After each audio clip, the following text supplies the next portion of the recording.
Hello， 大家好，今天咱们继续玩极难版贝爷生存。上期视频有粉丝跟我说呀，他说技术一哥你的探索矿洞也太不专业了。这贝爷生存最大的乐趣就是探索矿洞，你能不能在探索矿洞的时候不要总是切换镜头啊？我要认真的感受一下这矿洞的险恶，矿洞的妖娆啊。这个问题该说不说，兄弟们，挺难回答。不切换镜头，那不切换镜头的话，那我这一期视频岂不是要上20分钟？主要是在这探索矿洞的时候，也有一些非常无聊的时候，我总不能都给它放在视频上吧。这期视频呢，我尽量多的展示一些矿洞的妖娆以及险恶。挖个铁矿还挺费劲啊，先是让僵尸把零食给拆了，现在又有一只小白过来捣乱。那么这上期视频一发出啊，仍然是1分钟，我这一看啊，好家伙，点赞点够了，兄弟们，12个点赞，不得不说兄弟们是越来越给力了。那么本期视频呢，咱们点赞超过2.5个，我就立马更新，下一期好吧 ？OK 了，铁矿也挖完了。铁矿挖完，这都不用说啊，肯定是要往矿洞的最深处去探索一下。我先是遇到了一只僵尸村民啊，手拿一把小铲子。在这个极难版贝爷生存中，我也不知道是不是作者故意调的，僵尸村民尤其多，兄弟们，有时候每天早上我都遇到好几个。看这个地方是不是够妖娆够险恶？就连这只小蜘蛛都想给我来个背后偷袭，把我推下去。小白给我背后来一剑，把我打下去，还真有可能。你这小蜘蛛就算了吧，食尸鬼底下还有个僵尸，对付这俩家伙啊，硬刚就可以了。继续深入探索，目前的层高是32层。第一次在矿洞里看到岩浆，兄弟们，看到岩浆代表着啥呀？那就代表着我们离财富已经不远了，兄弟们。之前的们粉丝说啊，在这个矿洞里可以挖到1块铁针数量的铁锭，可是就目前为止，我到达了32层，除了刚才那处铁矿，我仍然没有发现别的铁矿。该说不说，这个极难版本矿物的数量确实是减少了。刚才没有火把了，回家整来的木棍，现在已经是生存第46天的下午1点钟。玩到这里，我简单总结一下吧。首先呢，主世界的矿洞啊，确实不怎么危险，但是呢，一旦危险来临，那必定是致命的。你们看，我探索了这么长时间了啊，黑色食尸鬼、白色食尸鬼，以及亡魂和地狱苦力怕，还有相位蜘蛛，真的是很少遇到，兄弟们。这些怪物的生成我不知道作者调没调，但是呢，它确实是很少。就这些原版苦力怕，它能对我有什么威胁呀？哪怕是他想从天而降偷袭我，我也只能是当他好心过来给我送火药的吧。实在有点不好意思啊，火药我收下了。可是就在这时，兄弟们，其实这个主世界呢，还是有一些很厉害的怪的，看到了吧，兄弟们？刚才对我射箭的不是普通的小白啊，他是一个3发箭小白。小白是正经小白，只是他的弓有点不正经，应该是附魔了一个多发的属性。这种小白之前我在另一个村长就遇到过啊，你若与他正面刚，不跟他玩点套路，基本上没有获胜的可能。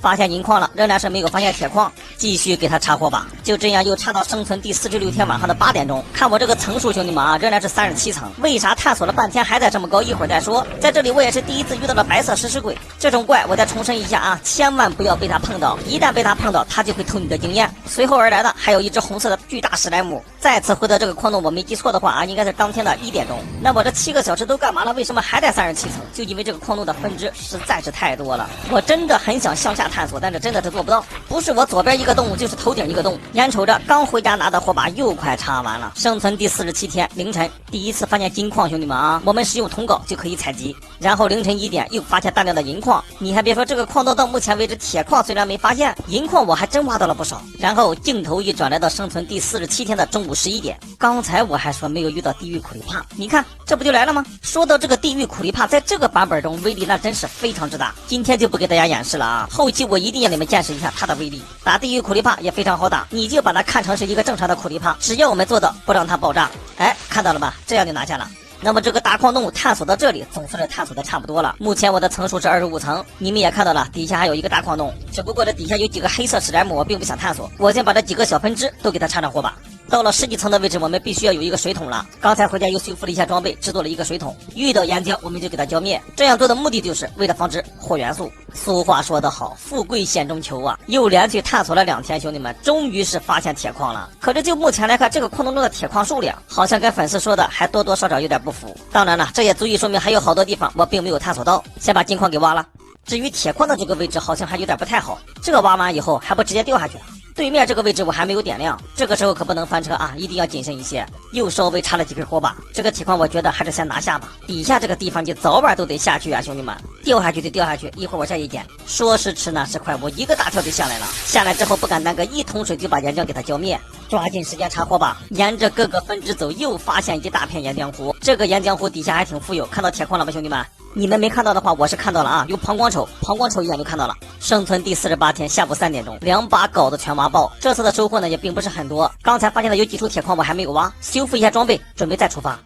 生存第49天早上5点钟，昨晚睡了一觉，兄弟们啊，一直干活也不行啊，身体有点疲惫呀。这处铁矿目测一看啊，数量应该是挺多，所以我今天来啊，先把它给办了。哎呦我的天呐，兄弟们，旁边还有一处啊，制作一个铁针31块铁锭，这几处铁矿应该差不多了吧？下来之后怎么说，兄弟们，继续浇岩浆。你看这矿洞到底有多妖娆？在这底下前方又连接着一个大矿洞，连续探索得有5天时间了，插火把也得插上好几百根的，还是岩浆。先不着急，我们先挖矿。这2处铁矿挖回家以后，制作铁针肯定够了。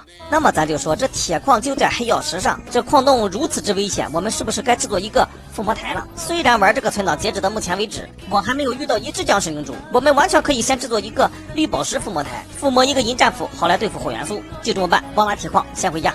回到家，先制作一个铁质工作台，紧接着制作一把铁镐子。好多粉丝呢建议我制作一把战锤，我觉得还是先制作镐子吧，因为后期我这把镐子呢可能还要附魔。战锤的话，附魔挖矿属性还是不太理想。OK 了，一切准备就绪。本来我是想立马下矿洞，可是我看到门口这几个小白，这小白也是经验呀，兄弟们，务必得给他拿下呀。可是谁曾想，就是这么几只小白，它里面居然还掺杂着一个分裂怪。对，就这只，干掉它以后又立马召唤了3只，其中有1只小白拿着大棒，先是给我当头一棒，然后紧接着探索矿洞整5天，得到铁针不简单，回家制作一铁镐却被小白给撂倒。正所谓人生无常，大肠包小肠啊，兄弟们，本想庆祝一下，现在啥也别说了。本期视频就到这吧，咱们下期不见不散。